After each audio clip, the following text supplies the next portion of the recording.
Yang pertama adalah tunggakan tahun 2025.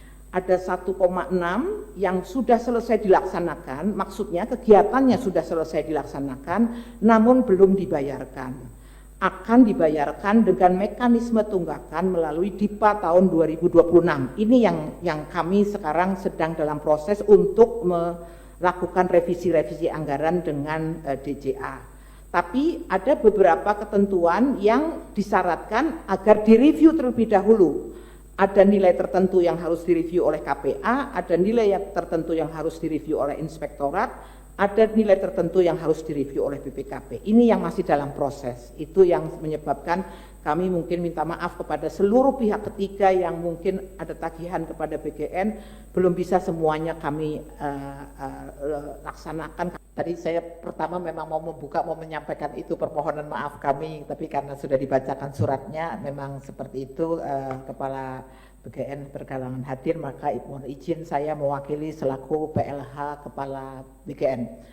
Jadi sesuai agenda kita hari ini adalah kami menyampaikan pertanggungjawaban kami atas laporan keuangan BGN yang sudah dilakukan audit oleh BPK tahun anggaran 2025. Nah, sebagaimana di dalam slide, next ya,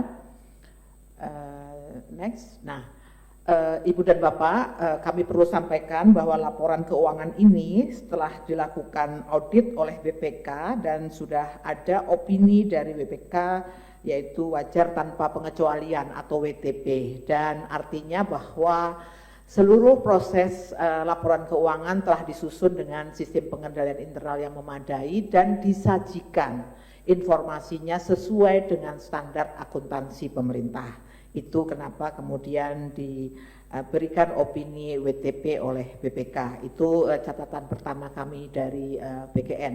Nah, mengenai angka-angkanya ada beberapa hal yang kami sampaikan.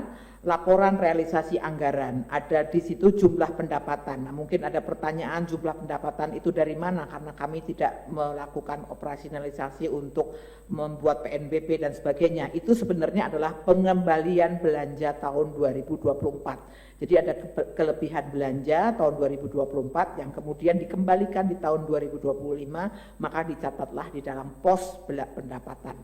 Kemudian jumlah belanja 51,5 T, itu di dalamnya termasuk juga belanja untuk program makan bergizi gratis. Kemudian di sisi neraca ada jumlah aset 5 triliun, jumlah kewajiban 1 triliun sekian. Mungkin saya tidak usah menyebutkan angkanya satu persatu karena Ibu dan Bapak juga sudah mendapatkan bahan tertulisnya dan sebagaimana juga bahan tayangannya. Kemudian secara operasional ada defisit laporan ke operasional karena memang kami tidak melakukan usaha yang bersifat tadi ada PNBP, maka memang beban operasional akan lebih besar daripada pendapatan yang ada sehingga di situ masuk dalam kategori defisit laporan operasional 47,9 T. Dan terakhir adalah ekuitas akhir 3,5. Nah, ini secara umum gambarannya. Kemudian bagaimana detailnya secara angka pendapatan, next slide. Nah, laporan keuangan akan selalu disusun secara perbandingan. Jadi tahun 2024 dan tahun 2025. Tahun 2024 baru pertama berdiri BGN, maka memang secara angka banyak yang masih nol. Angka-angkanya tahun 2024. Nah, ini yang kita lihat di tahun 2025. Tadi yang sudah saya jelaskan ada pendapatan PNBP, tapi sebenarnya ini bukan pendapatan PNBP nih, hanya memang posnya adanya itu, maka masuknya ke situ. Sebenarnya ini adalah pengembalian dari beban tahun 2024. Kemudian belanja pegawai di situ secara anggaran 3,3 T, tapi memang baru terrealisir 117. Kalau kita lihat angka deviasinya cukup besar, kenapa begitu? Karena salah satunya pegawai P3K yang semula direncanakan akan kami angkat sebagai P3K batch ketiga tahun 2025 tidak terrealisir di 2025, tetapi terrealisir di tahun 2026, maka memang angkanya realisasinya menjadi kecil. Kemudian belanja barang dari 73 T terrealisir hanya 48. Nah, itu angkanya juga realisasinya cukup rendah, hanya 66%. Itu antara lain adalah karena sebenarnya pada saat proses berjalan belum selesai atau dalam tanda kutip anggarannya belum habis lah ya, BKN mengajukan ABT 14T, padahal pada akhirnya tidak terserap juga, maka angkanya cukup besar di situ, realisasinya hanya 66%. Dan itu termasuk di dalamnya adalah pengembalian belanja Banpers 12T dan ada tunggakan-tunggakan. Nah ini yang nanti mungkin PR bagi kami untuk menyelesaikan tunggakan-tunggakan karena itu menjadi tanggung jawab kami sekarang di tahun 2026. Lalu belanja modal dari 8T terrealisir hanya 2T sehingga hanya 33,43%. Kemudian belanja itu menjadi apa saja, maka menjadi aset, salah satunya belanja dibayar di muka, yaitu sewa gedung. Gedung PGN adalah gedung sewa, 4 tahun, maka hanya diakui 1 tahun sebagai biaya. Tahun berikutnya yang 3 tahun diakui masuk pos dalam sewa dibayar di muka. Secara akuntansi memang akan seperti itu, angkanya 167 sekian. Kemudian uang muka belanja, nah ini mungkin ada pertanyaan, kenapa ada uang muka belanja besar sekali di tahun 2025? Itu adalah uang muka pembayaran motor listrik yang kemudian jadi ramai itu. Jadi uang mukanya dibayar tahun 2025, pembayaran terakhirnya di 2026, 243,9 M. Kemudian piutang bukan pajak, nah ini adalah SPPG MBG ya, yang itu sebenarnya masalah treatment akuntansi saja Ibu dan Bapak, dan kemudian ada penyisihan piutang itu memang harus begitu karena 0,5% itu secara ketentuan sistem akuntansi pemerintah harus dicadangkan gitu. Kemudian piutang bukan pajak dan persediaan ini ada ATK, ada lain-lain lah, ini umum saja sebenarnya. Nah kemudian aset tetap, ada peralatan dan mesin, itu ada komputer dan sebagainya 1,4T. Kemudian ini mungkin ini kategorinya saja, ada jalan, irigasi dan jaringan, ini kelompoknya, tapi yang dimaksud di sini sebenarnya jaringan internet yang memang kami gunakan. Jadi 6,8 M. Kemudian aset tetap lainnya 18,9 M. Kemudian konstruksi, nah ini konstruksi dalam pengerjaan. Ini adalah pencatatan atas uang muka yang sudah diberikan kepada 315 SPPG yang dibangun atas biaya APBN yang keluar dari BKN 375 yang penyelesaiannya seharusnya dibayar di tahun 2026, tapi di tahun 2026 ini belum bisa dieksekusi karena memang juga anggarannya tidak disediakan lagi oleh Kementerian Keuangan. Kemudian akumulasi penyusutan aset tetap itu sesuatu yang biasa. Kemudian aset tak berwujud adalah bentuknya software dan sebagainya. Kemudian dana yang dibatasi penggunaannya 1,9 dan akumulasi 68,8 M. Kemudian, nah ini Ibu dan Bapak, kami masih memiliki hutang kepada pihak ketiga. Next slide. Hutang kepada pihak ketiga sejumlah 1,4 T. Rinciannya nanti ada di belakang. Ini yang menjadi tugas kami untuk menyelesaikan, dan kami sudah berdiskusi dengan Direktorat Jenderal Anggaran karena memang ada banyak item yang kami minta mulai untuk dicicil lah, dibayar supaya mengurangi beban pikiran kami juga Pak, namanya utang kan harus diselesaikan. Nanti rinciannya ada di belakang.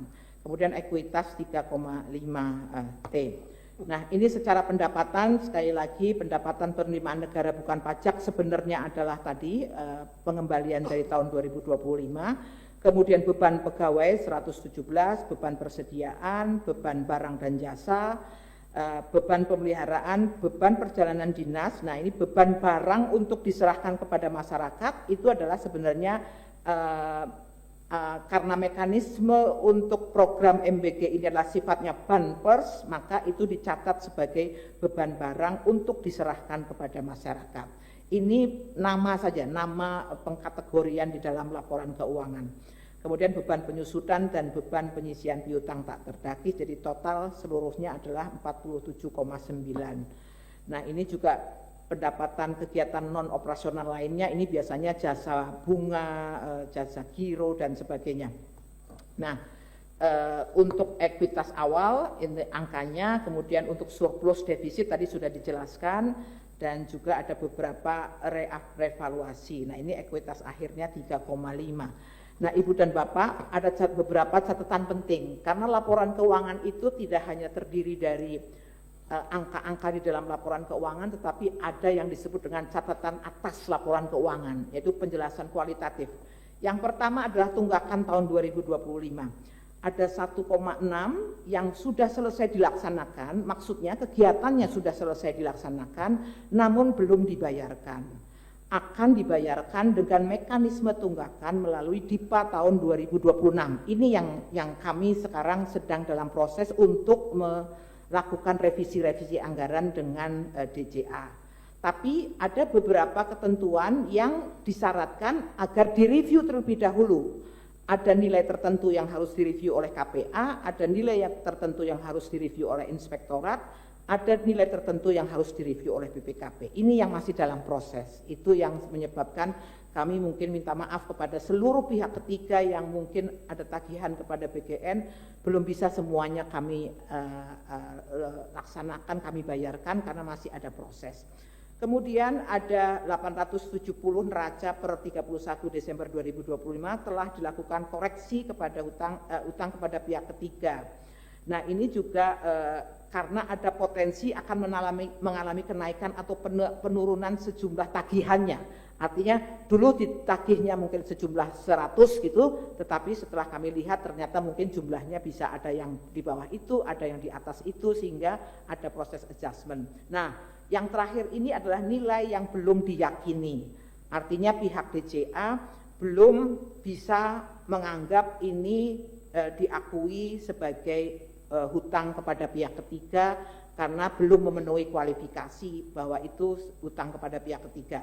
Ini juga berdasarkan hasil konfirmasi oleh BPK. Hasil review yang telah dilakukan oleh tim review tunggakan di internal kami sendiri, sehingga ini belum masuk ke dalam catatan laporan keuangan, tapi harus kami catat di dalam catatan atas laporan keuangan, karena bagaimanapun juga ini adalah potensi tagihan yang harus kami selesaikan kepada pihak ketiga sejumlah 743 M. Nah, kemudian ini berikutnya adalah rekening penampungan akhir tahun. Ini ada mekanisme disebut RPATA ya. RPATA itu sebenarnya penyelesaian pembayaran tahun 2025 sudah lewat tahun anggaran, tapi bisa diselesaikan. Nah, ini antara lain waktu itu dipakai untuk melunasi motor, untuk melunasi IoT, untuk melunasi beberapa proses pengadaan. Nah, kemudian termasuk ini yang 340 itu waktu itu ada koreksi dari rencana motor yang semula 25.000 menjadi 21.000 sehingga ada koreksi lagi. Tapi intinya yang sebelah kanan itu adalah semua yang terkait dengan motor listrik itu.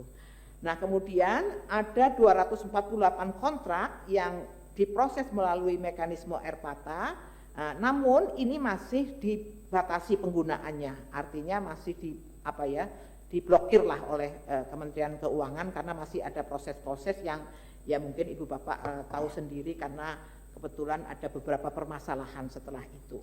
Subscribe, share, like, and comment. Subscribe, share, like, and comment. Subscribe, share, like, and comment. Subscribe, share, like, and comment. Subscribe, share, like, and comment.